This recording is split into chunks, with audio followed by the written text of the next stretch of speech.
saya Ibu Noe di pelajaran kimia. Bagi yang belum subscribe channel ini, silahkan boleh di subscribe terlebih dahulu ya. Oke, saya awali. Assalamualaikum warahmatullahi wabarakatuh. Salam sejahtera untuk kita semua. Semoga selalu sehat ya, sehingga bisa mengikuti pembelajaran daring. Oke, hari ini adalah pertemuan pertama pada semester genap ini ya. Adapun materi yang akan kita pelajari yaitu melanjutkan materi pada semester sebelumnya. Nah, ini masuk ke bab 4 yaitu tentang larutan elektrolit, non-elektrolit, dan reaksi redoks.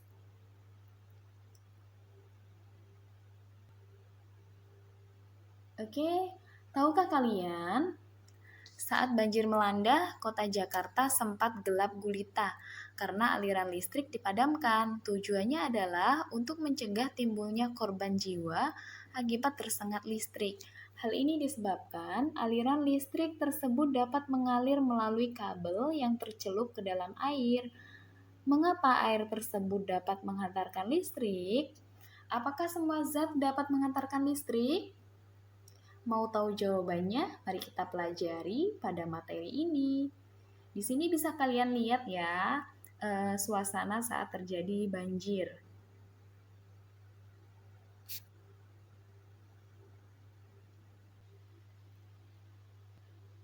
Nah, kita lanjut ke peta konsepnya. Kita mulai. Larutan. Larutan merupakan campuran homogen dari dua zat atau lebih zat. Nah, larutan ini terdiri dari pelarut, yaitu zat yang jumlahnya lebih banyak dalam campuran, dan juga terdiri dari zat terlarut. Zat terlarut yaitu zat yang jumlahnya lebih sedikit dalam campuran. Oke, saya beri contoh, misalkan saya ingin membuat larutan glukosa atau larutan gula, yaitu dengan mencampurkan atau mereaksikan 1 sendok gula misalkan dengan 1 gelas air. Nah, tentunya air panas ya. Jadi 1 sendok plus 1 gelas air akan menghasilkan larutan gula. Menurut kalian, siapakah yang bertindak sebagai pelarut dan siapakah yang bertindak sebagai zat terlarutnya? Nah, di sini pelarut itu adalah zat yang jumlahnya banyak. Berarti saya katakan yang pelarut itu adalah yang airnya. Kemudian yang zat terlarut itu adalah yang garamnya. Oke, paham ya? Kita lanjutkan. Zat terlarut dibagi menjadi 2, yaitu senyawa kovalen dan senyawa ionik. Nah, senyawa kovalen itu akan menghasilkan larutan non-elektrolit dan juga larutan elektrolit. Sedangkan senyawa ion sendiri itu akan menghasilkan larutan elektrolit. Larutan elektrolit akan dibedakan menjadi 2, yaitu larutan elektrolit kuat dan larutan elektrolit lemah. Oke, lanjut larutan elektrolit dan non-elektrolit. Jadi kita akan pelajari apa sih perbedaannya dari larutan elektrolit dan non-elektrolit. Elektrolit, zat yang jika dilarutkan dalam air dapat menghantarkan arus listrik. Larutan elektrolit menghasilkan nyala lampu, baik terang maupun redup. Menghasilkan gelembung gas. Komponen zat terionisasi sempurna atau sebagian. Mengandung ikatan ionik atau ikatan kovalen polar. Contohnya di sini ada HCl, kemudian HNO3, H2SO4, ada CH3COOH. Kemudian yang non-elektrolit, zat yang jika dilarutkan dalam air tidak dapat menghantarkan arus listrik. Larutan elektrolit menghasilkan lampu tidak menyala. Tidak menghasilkan gelembung gas. Komponen zat tidak dapat terionisasi dalam pelarut air, mengandung ikatan kovalen nonpolar. Contohnya glukosa, alkohol, dan urea. Oke, kita lanjutkan. Di sini ada gambarnya ya. Silahkan kalian perhatikan.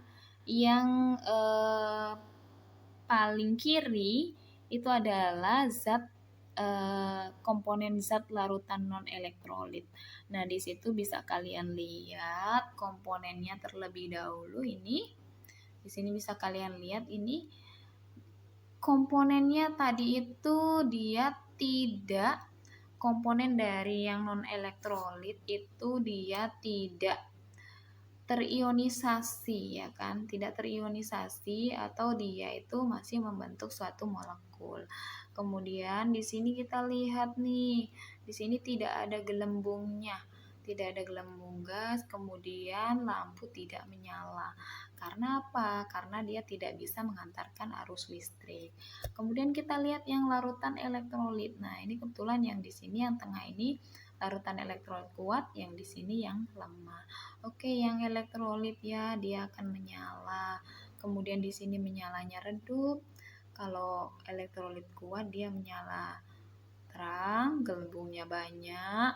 Kemudian seperti ini komponennya. Komponennya terionisasi secara sempurna atau menghasilkan ion-ion. Ion-ion apa itu? Ion-ion plus dan ion-ion yang min. Kalau dia larutan elektrolit lemah, dia akan terionisasi sebagian. Makanya di sini nyala lampu redup, kemudian gelombangnya dia akan sedikit. Kita lanjutkan ya. Senyawa ion dan senyawa kovalen. Senyawa ion titik leleh dan titik didihnya tinggi, kemudian lelehan dan larutannya menghantarkan listrik, berwujud padat pada suhu ruang. Sedangkan senyawa kovalen sendiri, titik leleh dan titik didih rendah, lelehannya tidak dapat menghantarkan listrik, berwujud padat, cair, dan gas pada suhu ruang. Arrhenius tahun 1884. Nah, ini beliau adalah Bapak Arrhenius mengajukan teorinya bahwa dalam larutan elektrolit yang berperan menghantarkan arus listrik adalah ion-ion, partikel-partikel bermuatan listrik yang bergerak bebas di dalam cairan atau larutan.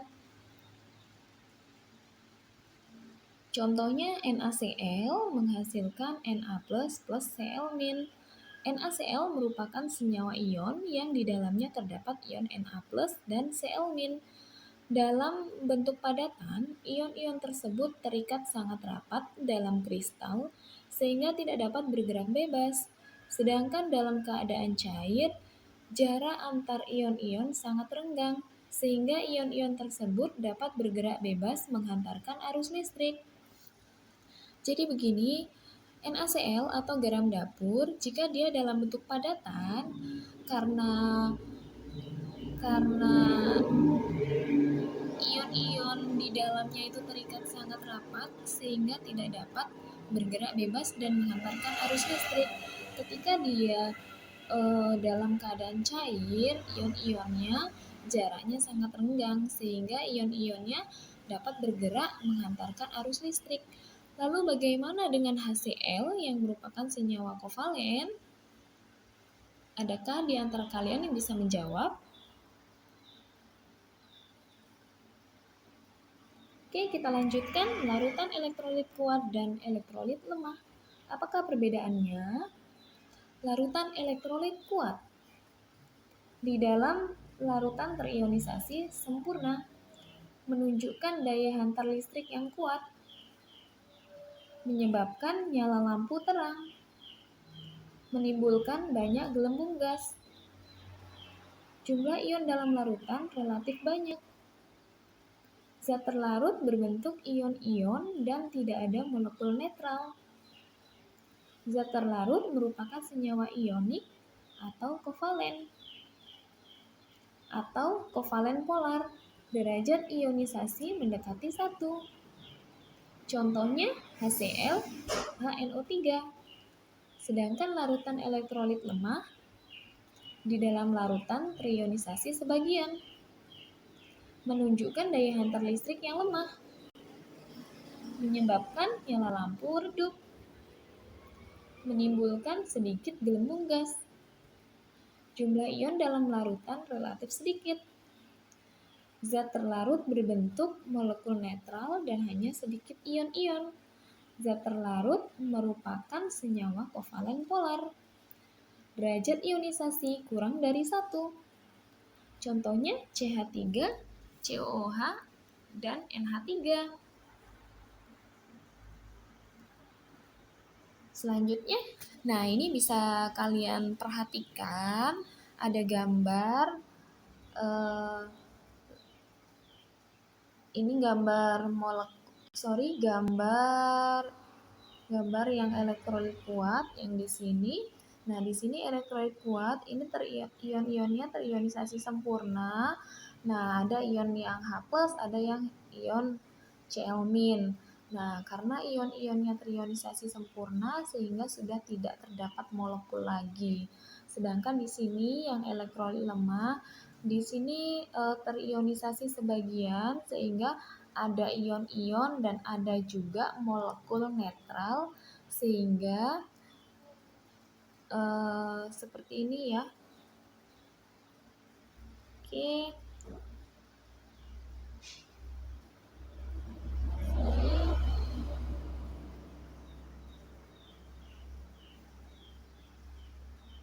Selanjutnya, kalian bisa kerjakan latihan soal di bawah ini. Yang pertama, apakah yang dimaksud dengan larutan elektrolit?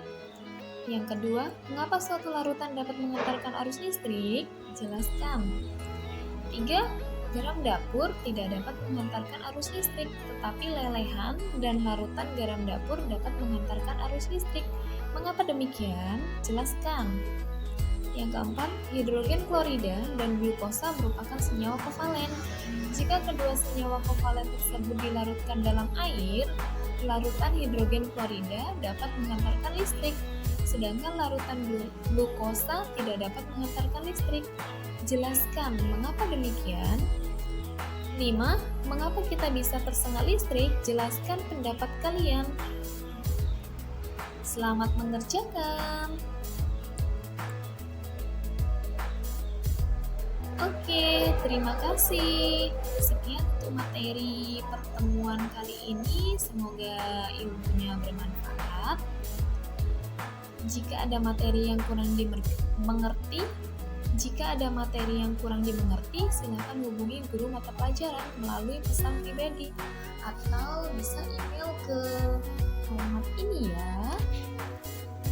Sekian, wassalamualaikum warahmatullahi wabarakatuh.